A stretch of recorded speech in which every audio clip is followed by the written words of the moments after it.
Hi guys, so I wanted us to do a very quick lecture. Grab a piece of paper and let's go.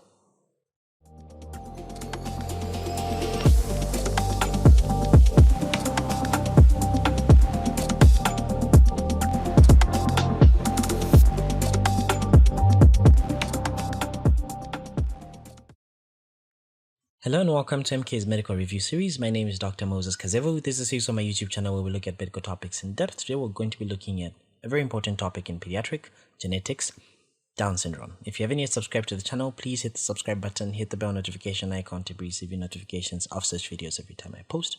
Grab a piece of paper and let's go. So remember that this is actually the most common autosomal trisomy, and it's actually the most common genetic cause of severe learning disabilities. And we actually see that the incidence without any maternal antenatal screening is going to be about one child being affected in 1,000 births. So this syndrome was actually named after an individual known as Langdon Down, who was actually the first person to coin the term Mongolism. The reason why he referred to it as Mongolism is because most of the individuals have this mongoloid, which is an appearance that is characteristic to patients that have Down syndrome. This term is no longer used, it's obsolete, and it's not in use because it's derogatory and actually insulting to you. So avoid using the term Mongolism, avoid using the term Mongoloid. So what happens in Down syndrome is that you have an individual that has three chromosome 21s being present at the position 21. So let me just give you a background. So remember that each and every single person has DNA, half of which they get from the father, half of which they get from the mother. So remember that when meiosis happens, the gametes that are being formed are going to have 23 chromosomes separately, such that when fusion happens, the spermatozoa with 23 chromosomes and the ovum with 23 chromosomes will fuse to form a zygote, which has 46 chromosomes. So it means that once you have half the material from the father and half the material from the mother, then you give an offspring that has both material from the father as well as from the mother. And remember that from chromosome 1 to chromosome 22, you're going to be having these as autosomal chromosomes. They determine autosomal characteristics, many different characteristics of a person. Then chromosome 23 is what we refer to as the sex chromosome, which determines gender. If you have XX, that's going to be a female. If you have XY, that's going to be a male. So most patients that actually have Down syndrome are going to be having three pairs of chromosome 21. Instead of them having two, they're going to be having three chromosomes, and they'll have an extra chromosome at position 21. So the occurrence actually happens with individuals that conceive at an older age, but as we have seen from research is that even those that are below the age of 35 can actually give rise to children that have Down syndrome.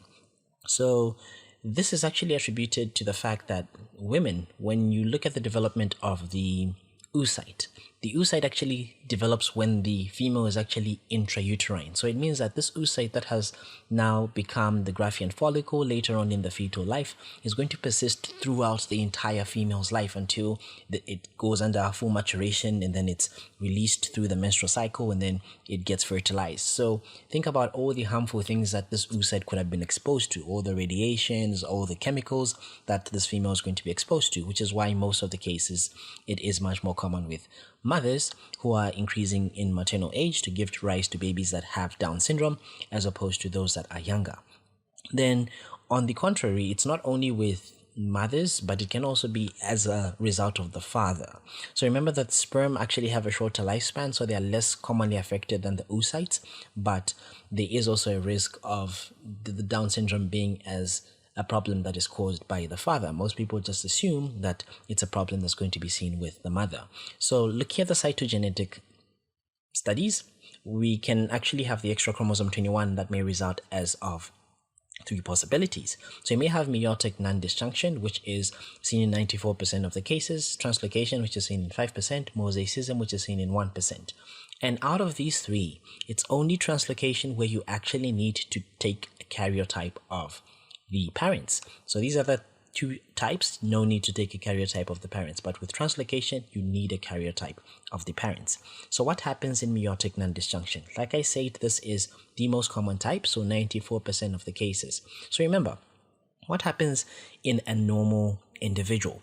So in a normal individual, the chromosome 21 once the autosomal cells are supposed to divide by a process known as meiosis to give rise to the gametes, half of the DNA is supposed to be separated in each gamete. So at position 21, you should have one chromosome, and you should have one chromosome there. So what happens in meiotic non-disjunction is that these chromosomes fail to separate, such that one cell will have both the chromosome 21s, and another one won't be viable, such that once this cell that has both chromosome 21s is fertilized by one that has one single chromosome 21 at position 21, then you realize that this is going to result in a zygote that has 3 chromosomes at the position 21. And remember that the incidence of trisomy 21 is actually going to be due to non-disjunction, is going to be related to maternal age, though it can actually happen occurring in spermatogenesis, but is not as common as we see with the mother's side.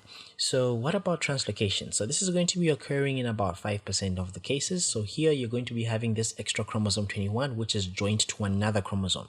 Most commonly, it's chromosome 14. You call that as a Robertsonian translocation, but it can also happen with other types of chromosomes or other numbers of chromosomes like chromosome 15, chromosome 22, even the same pair of the other chromosome 21.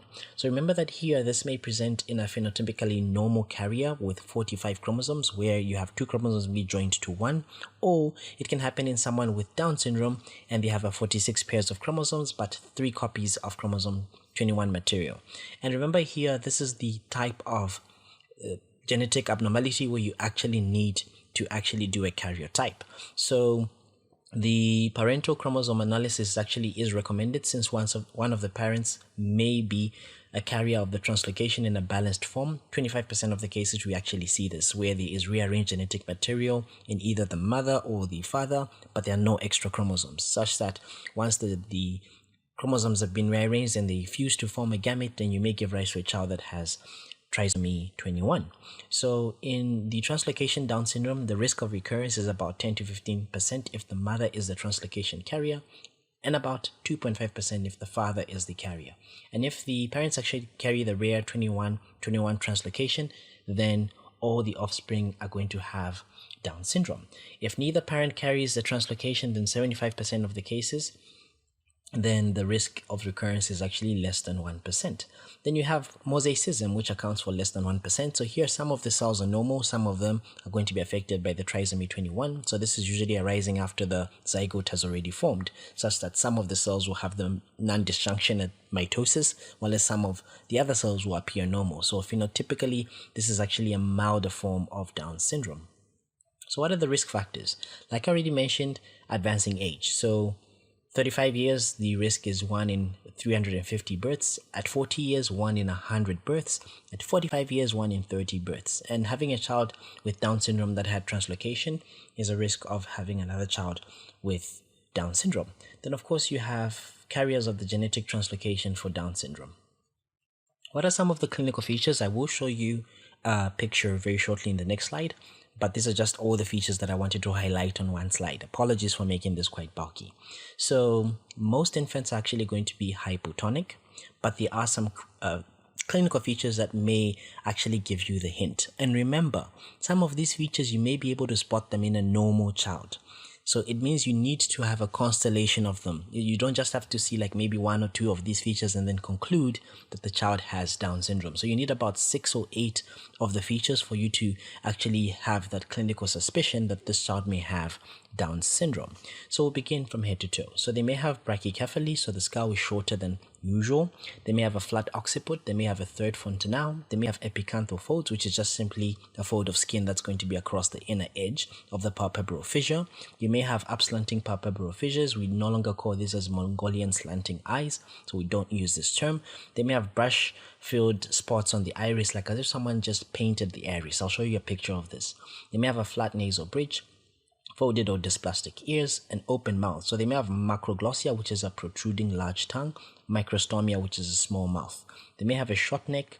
They may have excessive skin at the nape of the neck, characteristic grimace when they are crying. So these are the cranial facial features. Then in the extremities, they may have hypotonia, short broad hands, a single palmar crease. We no longer call it a simian crease because simian can refer to a monkey. Then you have a short incurved finger due to clinodactyly, which is hypoplasia of the middle phalanx of the fifth finger. You may have a wide sandal gap, which is this gap between the big toe and the second toe. Then hyperflexible joints. Then they may have other features which I will group as complications like duodenal atresia, congenital heart diseases, Hirschsprung's disease. I'll talk about them and list them systematically towards the end of this lecture. Then in the neonate, you may have a flat facial profile, a round face, fine, short, sparse hair. You may have small dysplastic ears that are low set, a poor moral reflex. You may have excessive skin at the nape of the neck, slanting palpebral fissures, hypotonia, hyperflexibility of the joints, dysplasia of the pelvis, anomalous ears. So you need quite a number of these clinical features to actually have a clinical suspicion or clinical diagnosis. They may have learning disabilities, so almost all actually have mental retardation. We don't want to refer to it as mental retardation, but rather learning disabilities. It may range as mild to moderate, and it starts in the first year of life. So the average age of sitting is about 11 months, walking is about 26 months, so twice the normal. And remember, the IQ in the first 10 years declines, and then it reaches a plateau at adolescence and then continues throughout adulthood. So here's a picture. So as you can see from this chart, with the typical upslanting palpebral fissures, they have the epicanthal folds, the flat nasal bridge, the low set ears, the microstomia, the macroglossia, the brush eye-filled spots on the iris, the wide sandal gap, the single palmar crease, the clinodactyly. They may have a fissured tongue, especially in adults. So this is a typical characteristic appearance of a child that has Down syndrome. Then how do you make a diagnosis? So diagnosis is often going to be based on clinical suspicion in our setting. So they may give you a clinical image of a child that has suspected Down syndrome, and then they ask you what clinical features do you see. So history is usually from a third party, so you should actually determine the patient's age and obtain the presenting complaints. So in the history of presenting complaints, you should ask about the parental age, if they have previously used eyeglass prescription, if they have occlusion therapy or the onset of strabismus or any nystagmus in the patient. Then of course, if there's any previous external infections and anything that was done to treat them, if they are tearing, if there's any photophobia, you should review all the systems systematically and then ask for a history of Down syndrome in the other siblings. Then when you examine, look for those characteristic features of Down syndrome. You need about 6 to 8 of them to make a diagnosis. So before blood is sent for analysis, you should actually inform the parents that you're actually doing a test for Down syndrome. Then the results may usually take about 1 to 2 days if you're using rapid FISH, which is the fluorescein in situ hybridization technique. So the diagnosis is often going to be confirmed by a karyotype. So they may give you a karyotype on the exam where they actually show you the chromosomes, and at position 21 you see that there are 3 chromosomes that are there instead of 2. Then parents need information about the short and the long-term implications of the diagnosis, what is involved in this condition. It's actually quite difficult to give a precise long-term prognosis in the neonatal period, as it may vary from one individual to another, and even the degree of the complications and the learning disability may vary among different individuals. So what's our approach? So we want to establish a diagnosis. That's the first thing. Do a thorough clinical examination, look for congenital heart diseases or any gastrointestinal malformation. We inform the parents in a supportive way. What are some of the labs that you want to do? A rapid FISH test, or you can do a karyotype. You want to check for thyroid function tests, because often these patients may be born with hypothyroidism. So you do your free T3, T4 and TSH, a full blood count of the differential. Of course, do your echocardiograph. They may have some heart defects.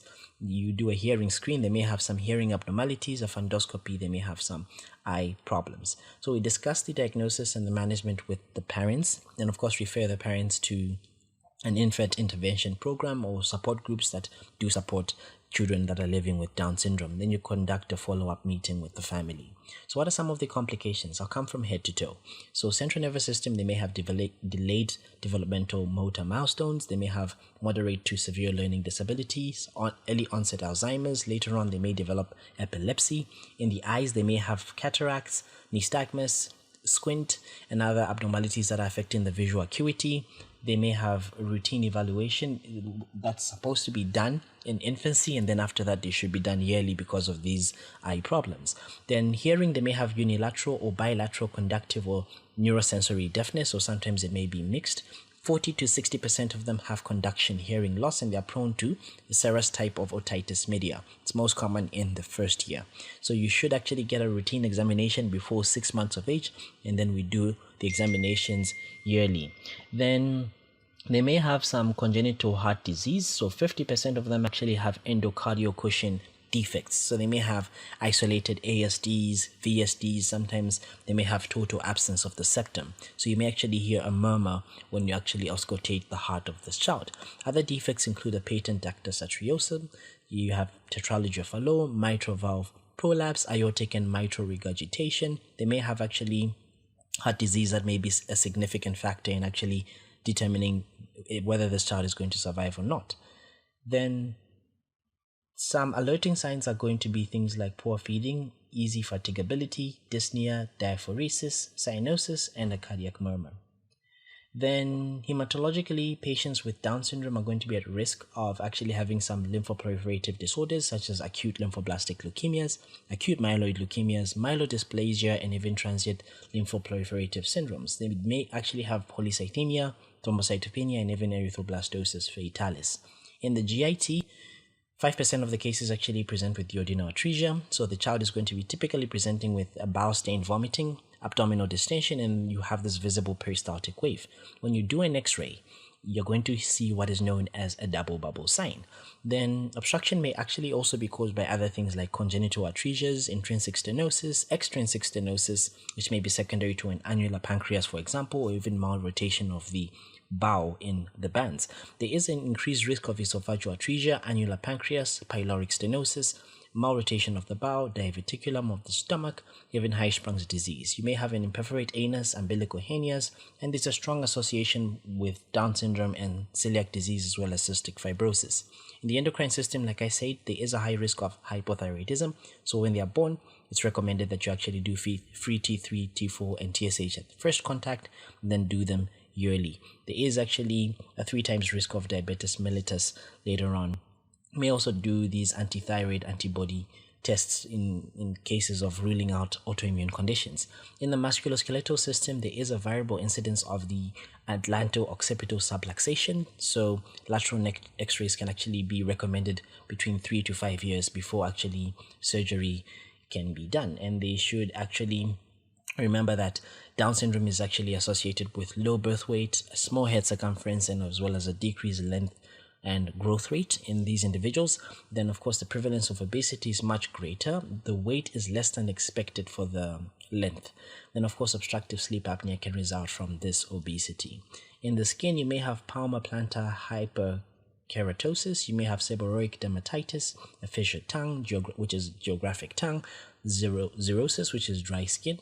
Then in the reproductive system, females are often fertile and they can actually become pregnant. Then males have a micropenis. They may have cryptorchidism, which is undescended testes. Then they may have a hypospadias. How do we manage these children? So we monitor them just like any other child. So the growth charts are going to be plotted on the appropriate charts for children that have Down syndrome. It's not the usual charts that you're going to be using in the under 5. They should have cardiac screening, hearing screening every 3 months until 3 years. Then we do it annually. Eye disorder screening. They should have thyroid function tests done. They should have celiac disease screening. A full blood count must be done regularly. An atlantoaxial x-ray. Then of course, patients with Down syndrome have a shortened lifespan. So about 1/3 of them die within the first year. Half of them reach 4 years. Then the remainder of the patients actually have reduced life expectancy as compared to the general population. I really hope you learned a lot concerning Down syndrome. If you did, consider subscribing to the channel. Hit the bell notification icon to be receiving notifications of such videos every time I post. Until next time, my name is Dr. Moses Kazevu. Bye-bye.